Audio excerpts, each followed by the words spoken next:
గోదావరి జిల్లా వీరవాసరంలో బాతులు మేపుతూ ఉండగా ఓ మహిళకు పురిటి నొప్పులు మొదలయ్యాయి. నొప్పులతో విలవిల్లాడుతున్న భార్యను చూసి భర్త వైద్య సాయం కోసం పరుగులు తీశాడు. అంతలోనే ఆ మహిళ ఆడబిడ్డను ప్రసవించింది. ఈలోగా అక్కడికి చేరుకున్న వైద్య ఆరోగ్య సిబ్బంది చికిత్స అందించి ఆసుపత్రికి తరలించారు. తల్లి బిడ్డ క్షేమంగా ఉన్నారని ఆసుపత్రికి తరలించామని అన్నారు. 2 రోజులు అబ్జర్వేషన్లో ఉంచి పంపుతామని వైద్యులు తెలిపారు.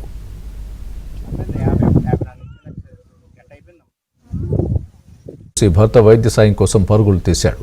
అంతలోనే ఆ మహిళ ఆడబిడ్డను ప్రసవించింది. ఈలోగా అక్కడికి చేరుకున్న వైద్య ఆరోగ్య సిబ్బంది చికిత్స అందించి ఆసుపత్రికి తరలించారు. తల్లి బిడ్డ క్షేమంగా ఉన్నారని ఆసుపత్రికి తరలించామని అన్నారు. 2 రోజులు అబ్జర్వేషన్లో ఉంచి పంపుతామని వైద్యులు తెలిపారు.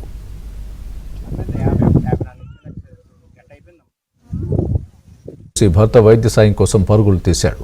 అంతలోనే ఆ మహిళ ఆడబిడ్డను ప్రసవించింది. ఈలోగా అక్కడికి చేరుకున్న వైద్య ఆరోగ్య సిబ్బంది చికిత్స అందించి ఆసుపత్రికి తరలించారు. తల్లి బిడ్డ క్షేమంగా ఉన్నారని ఆసుపత్రికి తరలించామని అన్నారు. 2 రోజులు అబ్జర్వేషన్లో ఉంచి పంపుతామని వైద్యులు తెలిపారు.